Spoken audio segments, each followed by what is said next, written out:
ಪ್ರತಿದಿನ ದೀಪ ಹಚ್ಚುವ ಮಹತ್ವ, ಎಷ್ಟು ದೀಪ ಹಚ್ಚಿದರೆ ಏನು ಫಲ, ಯಾವ ಸಮಯದಲ್ಲಿ ದೀಪ ಹಚ್ಚಬೇಕು. ನಮಸ್ಕಾರ ಸ್ನೇಹಿತರೆ, ನಮ್ಮ ಚಾನಲ್ಗೆ ಸ್ವಾಗತ.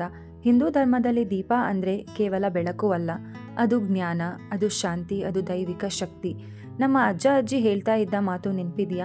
ಸಂಜೆ ಹೊತ್ತಲ್ಲಿ ಮನೆಯಲ್ಲಿ ದೀಪ ಹಚ್ಚಿದ್ರೆ ದೇವರೇ ಮನೆಗೆ ಬರ್ತಾರೆ ಅಂತ. ಆದರೆ ದೀಪ ಹಚ್ಚೋದ್ರ ಹಿಂದಿನ ಅರ್ಥ ಏನು? ಎಷ್ಟು ದೀಪ ಹಚ್ಚಬೇಕು, ಯಾವ ಸಮಯದಲ್ಲಿ ಹಚ್ಚಬೇಕು, ಒಂದಕ್ಕೊಂದು ದೀಪಗಳ ಫಲ ಏನು? ಇವತ್ತಿನ ಈ ವಿಡಿಯೋದಲ್ಲಿ ಈ ಎಲ್ಲ ಪ್ರಶ್ನೆಗಳಿಗೆ ಸರಳವಾಗಿ ಉತ್ತರ ಕೊಡ್ತೀವಿ. ಕೊನೆಯವರೆಗೂ ನೋಡಿ. ದೀಪದ ತಾತ್ವಿಕ ಅರ್ಥ. ಹಿಂದೂ ಧರ್ಮದಲ್ಲಿ ದೀಪ ಅಂದರೆ ಅಂಧಕಾರದಿಂದ ಬೆಳಕಿನ ಕಡೆಗೆ ಸಾಗುವ ಸಂಕೇತ. ಅಜ್ಞಾನದಿಂದ ಜ್ಞಾನ, ದುಃಖದಿಂದ ಸಂತೋಷ, ನಕಾರಾತ್ಮಕತೆಯಿಂದ ಪಾಸಿಟಿವಿಟಿ.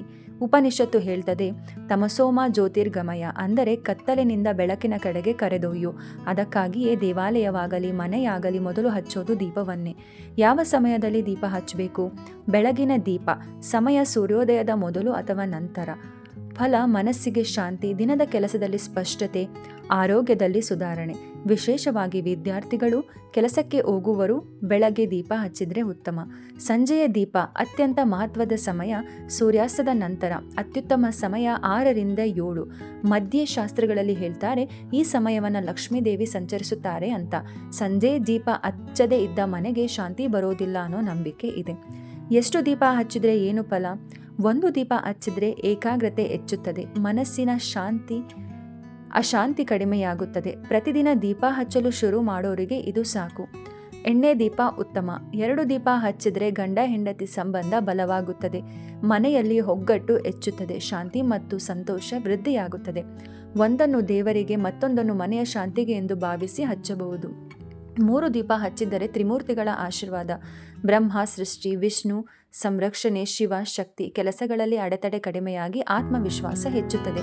5 ದೀಪ ಹಚ್ಚಿದರೆ ಪಂಚಭೂತಗಳ ಸಮತೋಲನ, ಭೂಮಿ, ಜಲ, ಅಗ್ನಿ, ವಾಯು, ಆಕಾಶ, ವಾಸ್ತುದೋಷ ಕಡಿಮೆಯಾಗಿ ಮನೆಗೆ ಒಳ್ಳೆಯ ಶಕ್ತಿ ಪ್ರವೇಶವಾಗುತ್ತೆ. 7 ಅಥವಾ 9 ದೀಪ ಹಚ್ಚಿದರೆ ವಿಶೇಷ ದಿನಗಳಲ್ಲಿ ಮಾತ್ರ, ಅಮಾವಾಸ್ಯೆ, ಪೂರ್ಣಿಮೆ, ಶುಕ್ರವಾರ, ಗೃಹದೋಷ ನಿವಾರಣೆ ಆಗಿ ಆರ್ಥಿಕ ಸಮಸ್ಯೆಗಳಲ್ಲಿ ಸುಧಾರಣೆ ಆಗಿ ಆಧ್ಯಾತ್ಮಿಕವಾಗಿ ಪ್ರಗತಿಯಾಗುತ್ತದೆ. ಯಾವ ಎಣ್ಣೆ ಉತ್ತಮ? ಎಳ್ಳೆಣ್ಣೆ ಪಿತೃದೋಷಕ್ಕೆ, ಶಾಂತಿಗೆ, ಶನಿ ದೋಷಕ್ಕೆ ಉತ್ತಮ. ನೆಲದ ಎಣ್ಣೆ ಅಥವಾ ತುಪ್ಪ ಲಕ್ಷ್ಮೀ ದೇವಿಗೆ ಪ್ರಿಯ, ಐಶ್ವರ್ಯ ವೃದ್ಧಿಯಾಗುತ್ತೆ. ಸಾಧ್ಯವಾದರೆ ತುಪ್ಪದ ದೀಪ ಅತ್ಯುತ್ತಮ. ದೀಪ ಹಚ್ಚುವಾಗ ಮಾಡಬಾರದ ತಪ್ಪುಗಳು. ಹಚ್ಚಿದ ದೀಪವನ್ನು ಊದೋದು, ಮುರಿದ ದೀಪವನ್ನು ಬಳಸೋದು, ಅಶುದ್ಧ ಕೈಯಲ್ಲಿ ದೀಪವನ್ನು ಹಚ್ಚೋದು, ಕೋಪ ದುಃಖವನ್ನು ಮನಸ್ಸಿನಲ್ಲೇ ಇಟ್ಕೊಂಡು ದೀಪವನ್ನು ಹಚ್ಚೋದು. ದೀಪ ಹಚ್ಚುವಾಗ ಮನಸ್ಸು ಶಾಂತವಾಗಿರಬೇಕು. ದೀಪ ಹಚ್ಚುವಾಗ ಹೇಳಬಹುದಾದ ಒಂದು ಮಂತ್ರವೆಂದರೆ, ದೀಪಂ ಜ್ಯೋತಿ ಪರಬ್ರಹ್ಮ, ದೀಪಂ ಸರ್ವಂ ತಮೋನಾಶನಂ, ಅಥವಾ ಸರಳವಾಗಿ ನನ್ನ ಮನೆಗೆ ಶಾಂತಿ, ಆರೋಗ್ಯ, ಸಂತೋಷ ಕೊಡು ದೇವರೇ ಅಂತ ಮನಸ್ಸಿನಲ್ಲಿ ಕೇಳಿದ್ರೂ ಸಾಕು.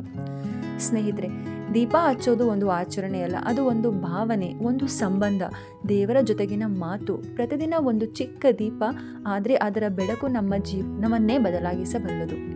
ಈ ಮಾಹಿತಿ ನಿಮಗೆ ಉಪಯೋಗವಾಗಿದ್ರೆ ಲೈಕ್ ಮಾಡಿ, ಶೇರ್ ಮಾಡಿ, ಸಬ್ಸ್ಕ್ರೈಬ್ ಮಾಡಿ. ಮತ್ತೆ ಮುಂದಿನ ವಿಡಿಯೋದಲ್ಲಿ ಭೇಟಿಯಾಗೋಣ. ಧನ್ಯವಾದಗಳು.